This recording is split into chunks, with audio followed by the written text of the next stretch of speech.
പാമ്പാടി ഗ്രാമപഞ്ചായത്ത് കുടുംബശ്രീ CDS വാർഷികം panchayat community ഹാളിൽ നടന്നു. ചങ്ങനാശ്ശേരി നഗരസഭാ ചെയർപേഴ്സൺ കൃഷ്ണകുമാരി രാജശേഖരൻ ഉദ്ഘാടനം ചെയ്തു. പഞ്ചായത്ത് പ്രസിഡന്റ് ഡാലി റോയി അധ്യക്ഷയായിരുന്നു. പ്രമോദ് വെളിയനാട് മുഖ്യാതിഥിയായി പങ്കെടുത്തു. ആഹാരവും വസ്ത്രവും തന്ന് നമ്മളെ ചേർത്ത് പിടിച്ച് കിടക്കാൻ ഇടം തരാമോ, ബാത്റൂമിൽ പോകാൻ സൗകര്യം തരാമോ ഒന്നും പറഞ്ഞു കൊണ്ടുപോയവരല്ല നമ്മളെ. അപ്പോൾ എൻ്റെ അമ്മയൊക്കെ ഞാൻ പറഞ്ഞു തരാം, അങ്ങനെ ക്യാമ്പിലേക്ക് കൊണ്ടുവരുമ്പോൾ ചങ്ങനാശ്ശേരി കോട്ടിയേറ്റിൽ അവിടെ വന്ന് ഇറങ്ങുമ്പോൾ കുറേ ആളുകൾ അമ്മയൊക്കെ ഇങ്ങനെ കോരിയെടുത്ത് വെള്ളത്തിൽ നിന്ന് ഇറക്കുന്നു. അപ്പോഴും അമ്മ പറഞ്ഞ് വെള്ളത്തിൽ നിന്ന് ഇറങ്ങുമ്പോഴും വെള്ളത്തിലോട്ട് ഇറങ്ങുമ്പോൾ 2 ബിസ്ക്കറ്റും ഒരു ഡിസ്പോസിബിൾ ഗ്ലാസ്സിനകത്ത് ഒരു ഗ്ലാസ് ചായ കൊടുത്തു എന്ന് പറഞ്ഞു. അപ്പോഴാണ് അമ്മ പറഞ്ഞത്, ഞാൻ ഇനിയും ജീവിക്കുമെന്ന് എനിക്ക് തോന്നിയത് അപ്പോഴാണ്.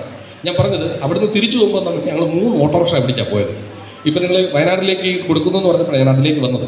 ഭയങ്കര സന്തോഷം. നമ്മളിങ്ങനെ ചേർത്ത് പിടിക്കാൻ കഴിയുന്നൊരു മനസ്സുണ്ടല്ലോ നമുക്കൊക്കെ ഒരുപാടുള്ളവരൊന്നും അല്ലല്ലോ, ഒത്തിരി ഭയങ്കര കോടികളുള്ളവരാണ് നമ്മളൊന്നുമല്ല. എങ്കിലും നമ്മൾ പിടിയേരി ഇടുന്ന കുറച്ച് തിരിച്ചു കൊടുക്കാൻ കാണിക്കുന്ന ഒരു മനസ്സ് വലുതാണ്. ഒപ്പം ഈ 3 ഓട്ടോറിക്ഷ പിടിച്ച് തിരിച്ചു പോയി എന്ന് പറയുമ്പോൾ അതിന്ന് നമുക്ക് വസ്ത്രങ്ങളായിട്ടും പാത്രങ്ങളായിട്ടും ഒരുപാട് സഹായങ്ങൾ പലരിൽ നിന്ന് കിട്ടി. കുടുംബശ്രീ ജില്ലാ മിഷൻ കോർഡിനേറ്റർ അഭിലാഷ് ദിവാകർ മുഖ്യപ്രഭാഷണം നടത്തി. ക്യാൻസർ രോഗികൾക്കുള്ള ചികിത്സാ ധനസഹായ വിതരണം ബ്ലോക്ക് പഞ്ചായത്ത് പ്രസിഡന്റ് മറിയാമ്മ എബ്രഹാം നിർവഹിച്ചു. ജില്ലാ പഞ്ചായത്ത് അംഗം രാധാ വി നായർ വയോജന കുടുംബശ്രീ അംഗങ്ങളെ ആദരിച്ചു.